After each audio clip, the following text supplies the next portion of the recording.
Hello साथियों, आपके अपने YouTube चैनल जामनगर 2.0 से मैं अरविंद आपका एक बार फिर से स्वागत करता हूं।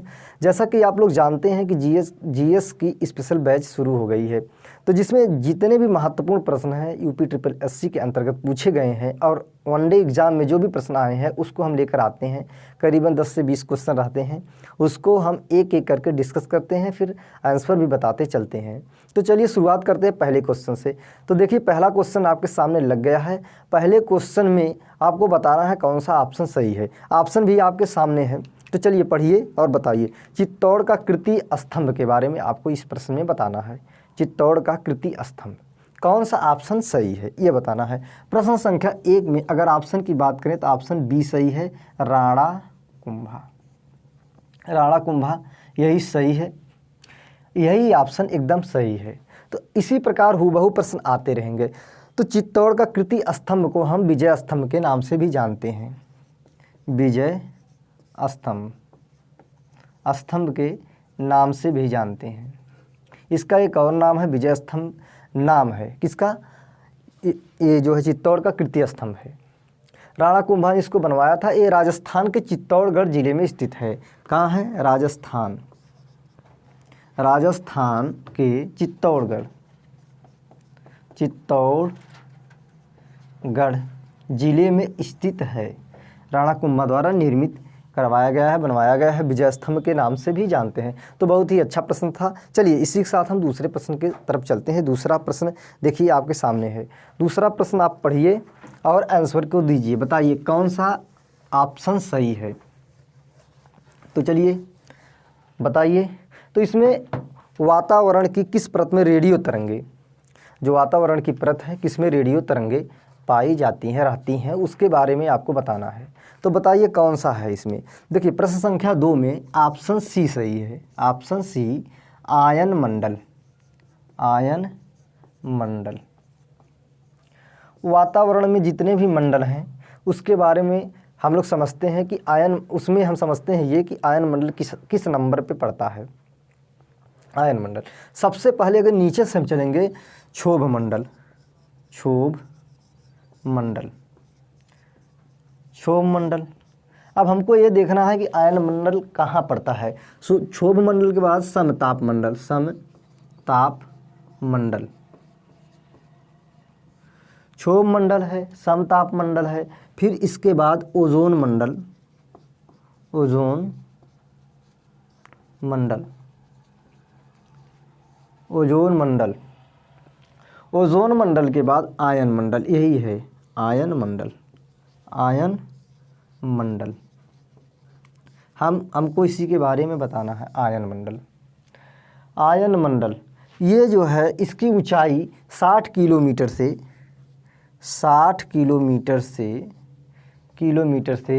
640 किलोमीटर तक है। 640 किलोमीटर तक है। संचार उपग्रह इसी में होते हैं। संचार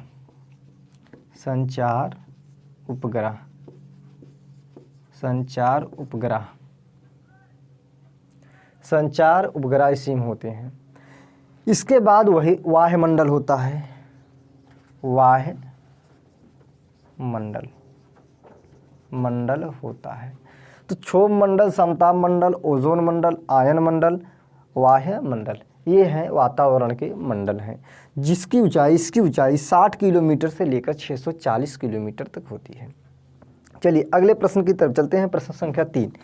प्रश्न संख्या 3 आपके सामने है। देखिए आप उस प्रश्न संख्या 3 को जो आपके सामने है उसको पढ़िए और बताइए कि कौन सा ऑप्शन सही है। एकदम हूबहू इसी प्रकार के ही प्रश्न पूछे जाते हैं प्रतियोगी परीक्षा में। वनडे के एग्ज़ाम जितने भी हैं सब में इसी प्रकार के प्रश्न पूछे जाते हैं। अगर आप एक बार पढ़ लेंगे तो कतई भूलेंगे नहीं। तो जामनगर 2.0 को अगर सब्सक्राइब नहीं किए हैं तो प्लीज़ साथी इसको सब्सक्राइब करिए और दोस्तों में शेयर कर दीजिए। चलिए बताइए प्रश्न संख्या 3। भारतीय नागरिकों को प्राप्त मूल अधिकारों को बताना। कितने मूल अधिकार अभी तक हैं? इसमें बी सही है, 6 मूल अधिकार हैं। कितने हैं? 6 मूल अधिकार। जैसे हम लिखवाते हैं, पहला मूल अधिकार है समानता का अधिकार। समानता का अधिकार, समानता का अधिकार। उसके बाद है स्वतंत्रता का अधिकार। स्वतंत्रता का अधिकार, समानता का अधिकार, स्वतंत्रता का अधिकार। तीसरे नंबर की अगर हम बात करें, शोषण के विरुद्ध अधिकार, शोषण के विरुद्ध अधिकार, शोषण के विरुद्ध अधिकार। चौथे की अगर चौथे नंबर की हम बात करें, चौथे नंबर पे समानता का अधिकार, स्वतंत्रता का अधिकार, शोषण के विरुद्ध अधिकार, धार्मिक स्वतंत्रता का अधिकार, धार्मिक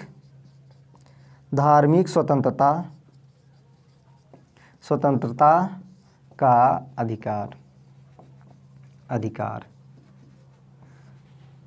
पांचवें नंबर की अगर हम बात करें तो पांचवें नंबर में हम संस्कृति और शिक्षा संबंधी अधिकार, संस्कृति एवं शिक्षा संबंधी अधिकार। छठे नंबर पे जो है, छठवें नंबर पे है संवैधानिक उपचारों का अधिकार, संवैधानिक उपचारों का अधिकार, संवैधानिक उपचारों का अधिकार। समानता का अधिकार, स्वतंत्रता का अधिकार, शोषण के विरुद्ध अधिकार, धार्मिक स्वतंत्रता का अधिकार, संस्कृति एवं शिक्षा संबंधी अधिकार, संवैधानिक उपचारों का अधिकार। ये 6 मूल अधिकार हैं। इसका मतलब यही ऑप्शन बी सही है। चलिए चौथे प्रश्न की तरफ चलते हैं। देखिए चौथा प्रश्न आपके सामने है। चौथा प्रश्न आप पढ़िए चौथे प्रश्न को और कमेंट बॉक्स में उत्तर को दीजिए। बहुत ही सरल प्रश्न है, बहुत कठिन प्रश्न नहीं है। आपको आ रहा है तो आप फटाफट आंसर को देते चलिए, कमेंट बॉक्स में ज़रूर टाइप करिए, क्योंकि अगर टाइप आप करेंगे तो आपको याद भी रहेगा कि यही हमने उत्तर बताया है। विद्युत चुंबक के बारे में इसमें बताना है। विद्युत चुंबक तो 4 प्रश्न, चौथे प्रश्न में सी सही है, लोहा सही है। विद्युत चुंबक ज़्यादातर बनते हैं, किसके बनते हैं? लोहा के। कारखानों में इसका प्रयोग होता है, जो कारखाने रहते हैं उसमें विद्युत चुंबक का प्रयोग होता है। किस लिए होता है? भारी बोझों को उठाने में प्रयोग होता है। वैज्ञानिक अनुसंधान में भी इसका प्रयोग होता है। विद्युत चुंबक का प्रयोग वैज्ञानिक अनुसंधान में होता है। और बिजली की घंटी आप लोग देखे ही होंगे, उसमें भी प्रयोग इसका होता है। टेलीग्राफ हो, टेलीफोन हो, उसमें भी प्रयोग होता है। तो चलिए चलते हैं प्रश्न संख्या 5 की तरफ चलते हैं। प्रश्न संख्या 5 देखिए, पढ़िए। चंपारण में प्रचलित 3 कठिया पद्धति का संबंध किस खेती से था? बताइए, फटाफट आंसर दीजिए कमेंट बॉक्स में। इसमें ऑप्शन सी नील की खेती, यही सही है, यही ऑप्शन सही है। प्रश्न संख्या 6 में चलते हैं। 6 कृष्ण क्रांति का संबंध। कृष्ण क्रांति जैसे श्वेत क्रांति है उसी तरह कृष्ण क्रांति है, तो इसमें बताना है कौन सा सही है। तो इसमें डी सही है, पेट्रोल। चलिए प्रश्न संख्या 7 की तरफ चलते हैं। प्रश्न संख्या 7 क्या कह रहा है? प्रश्न संख्या 7 की तरफ चलते हैं। देखिए आपके सामने है 7। आंसर दीजिए आप फटाफट कमेंट बॉक्स में। प्रश्न संख्या 7। वीडियो शेयर नहीं किए हैं तो साथियों वीडियो को शेयर जरूर कर दीजिएगा और दोस्तों को बता दीजिएगा कि जॉब नगर 2.0 पर स्पेशल बैच शुरू हो गई है लेखपाल की। चाहे रीजनिंग हो, मैथ हो, सारी क्लासेस वहाँ लगी हुई हैं। प्रश्न संख्या 7 आपके सामने है, आप पढ़िए, कमेंट बॉक्स में उत्तर दीजिए जरूर, भूलिएगा मत। ये नहीं कि पढ़ते पढ़ते जो है चले जाएंगे और कमेंट में टाइप नहीं करेंगे, तो गलती मत करिएगा। नोट्स लेकर ही पढ़िएगा, जैसे पेन और कॉपी। तो चलिए बताइए कौन सा ऑप्शन सही है इसमें? प्रश्न संख्या 7 में ऑप्शन बी शुक्र सही है। ऑप्शन बी सही है। थोड़ा सा इसके बारे में हम लोग चर्चा करते हैं। इसे क्या कहते हैं? सबसे चमकीला ग्रह है, सबसे चमकीला है। गर्म ग्रह भी है, गर्म ग्रह गर्म ग्रह ही भी है यही। पृथ्वी का निकटतम ग्रह, पृथ्वी का निकटतम ग्रह है। इसे सांझ का तारा और भोर का तारा भी कहते हैं। सांझ का तारा, भोर का तारा भी कहते हैं, नोट कर लीजिएगा। इसके पास कोई उपग्रह नहीं है, कोई उपग्रह नहीं है,